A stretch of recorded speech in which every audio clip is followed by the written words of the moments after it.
Global warming.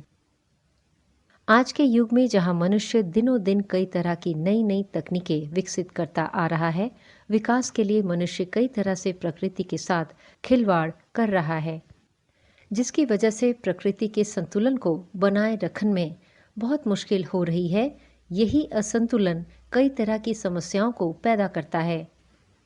इन गंभीर समस्याओं में से एक समस्या ग्लोबल वार्मिंग होती है। ग्लोबल वार्मिंग ग्लोबल वार्मिंग का अर्थ होता है लगातार तापमान का बढ़ना।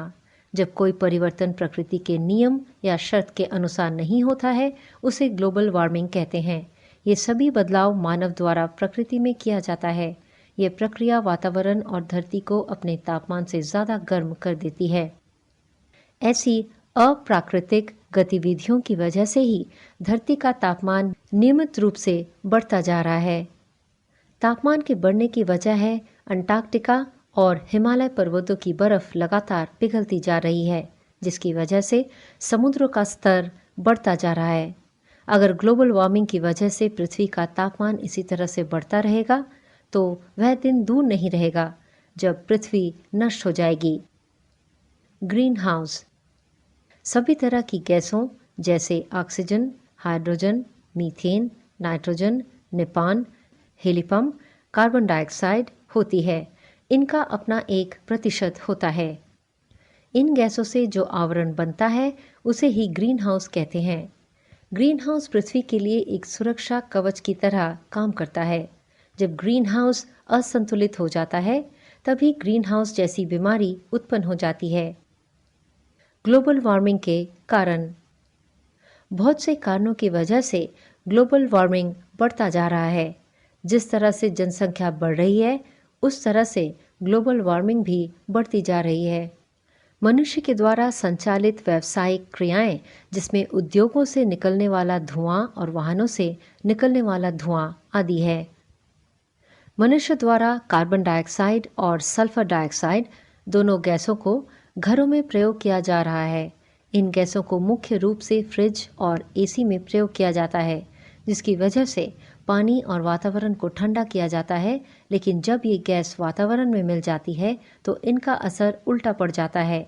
यह वातावरण को ठंडा करने के स्थान पर गर्म कर देती है, क्योंकि इसमें ऐसे पदार्थ होते हैं जो वातावरण में रेडियो एक्टिव को बढ़ा देता है।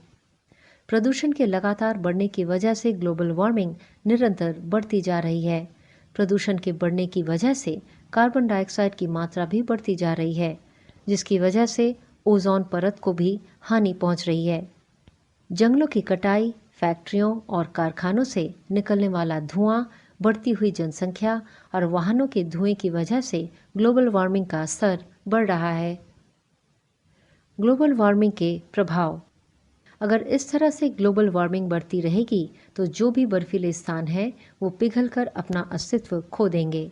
आजकल गर्मी और अधिक बढ़ती जा रही है और सर्दियों में ठंड कम होती जा रही है।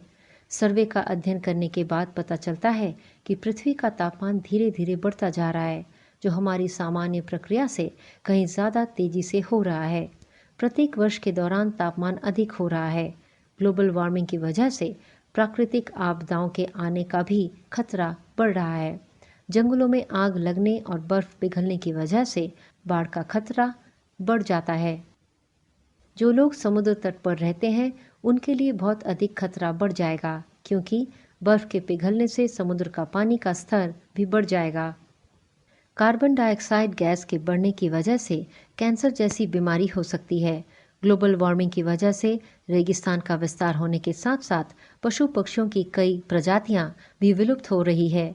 ग्लोबल वार्मिंग के अधिक बढ़ने की वजह से ऑक्सीजन की मात्रा भी कम होती जा रही है, जिसकी वजह से ओजोन परत कमज़ोर होती जा रही है। ग्लोबल वार्मिंग समाप्त करने के लिए सरकार को लोगों में जागरूकता का अभियान चलाना चाहिए। जागरूकता के अभियान का काम किसी भी एक राष्ट्र के करने से नहीं होगा। इस काम को हर राष्ट्र के द्वारा करना अति आवश्यक है। ग्लोबल वार्मिंग से बहुत तरह की हानियां भी हुई हैं, जिन्हें ठीक तो नहीं किया जा सकता, लेकिन ग्लोबल वार्मिंग को बढ़ने से रोका जा सकता है, जिससे बर्फीले इलाकों को पिघलने से बचाया जा सके।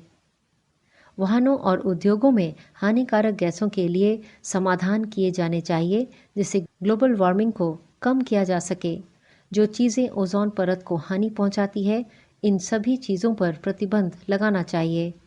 हमें कुछ उपायों के द्वारा इसे बढ़ने से रोकना होगा। जिन वाहनों से प्रदूषण होता है, उन पर रोक लगनी चाहिए। ठंडे करने वाले उपकरणों का कम प्रयोग करना चाहिए। पेड़ों की कटाई को रोककर अधिक से अधिक पेड़ लगाए जाने चाहिए। सामान्य बल्बों के स्थान पर कम ऊर्जा की खपत वाले बल्बों का प्रयोग किया जाना चाहिए। जितना हो सके प्रदूषण करने वाले वाहनों का कम प्रयोग करना चाहिए, जिससे प्रदूषण को कम किया जा सके। जिन वस्तुओं को नष्ट नहीं किया जा सकता है, उन्हें रिसाइकलिंग की सहायता से पुनः प्रयोग में लाना चाहिए। लाइटों का कम प्रयोग करना चाहिए। जब आवश्यकता हो तभी लाइटों का प्रयोग किया जाना चाहिए। गर्म पानी का बहुत ही कम प्रयोग करना चाहिए। पैकिंग वाले प्लास्टिक के साधनों का कम प्रयोग करना चाहिए। बिजली के साधनों का कम से कम प्रयोग करना चाहिए। जितना हो सके स्वच्छ ईंधन का प्रयोग करना चाहिए। जल संरक्षण और वायु संरक्षण के लिए प्रयास करने चाहिए। ग्लोबल वार्मिंग को कम करने के लिए जितना हो सके उतना प्रयास करना चाहिए। लोगों की वृक्षारोपण के लिए प्रोत्साहित करना चाहिए, जिससे कार्बन डाइऑक्साइड की मात्रा कम हो सके और प्रदूषण को कम किया जा सके।